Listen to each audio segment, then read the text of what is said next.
नमस्कार मित्रांनो, रिसेंटली दोन मूवीज, एक आहे कल्की आणि दुसरा आहे पुष्पा 2 आपल्या भेटीला येणार आहे. या दोन्ही चित्रपटांमध्ये कांटे की टक्कर राहणार आहे. जुना पुष्पा 3 वर्ष झाली या पिक्चरला. पुष्पा तो अजून लोकांच्या डोक्यातून गेलेला नाही, म्हणजे ह्याचं वर्चस्व अजून आहे.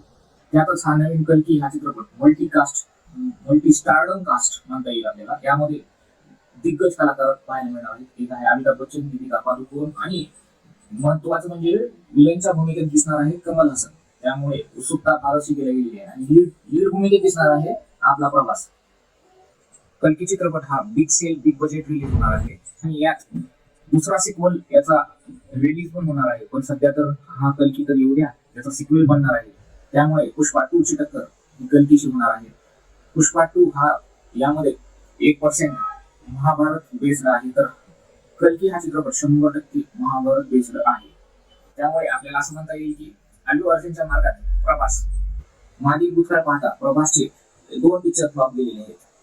त्यामुळे प्रभासचं वर्चस्व थोडं कमीच वाटतं. दोन्ही चित्रपटांमध्ये आता डबिंगचा फॅक्टर महत्वाचा ठरणार आहे. पुष्पामध्ये हिंदी डबिंग व त्याचे डायलॉग यांनी पुष्पा चित्रपटाला वरती दिलेला आहे. यामध्ये श्रेयस्कर पटेलने डबिंगला दिलेले डायलॉग आणि त्याचा आवाज, यामुळे पुष्पा हा सुपरहिट चित्रपट ठरलेला आहे.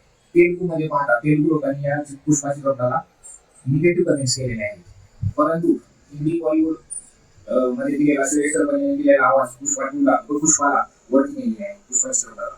पण या पुष्पा 2 मध्ये तेच आपल्याला पाहणं महत्वाचं ठरणार आहे. त्यामुळे या दोन्ही चित्रपटात आठवी टक्कर दिसून येणार आहे. तर शेवटी एकच म्हणेन, थिएटरमध्येच या दोन्ही चित्रपटाचा परफॉर्मन्स आपल्याला कळून येणार आहे. तर जाऊन बघून येऊ थिएटरमध्ये आणि यांचा परफॉर्मन्स जाणून घेऊ. ठीक आहे, धन्यवाद.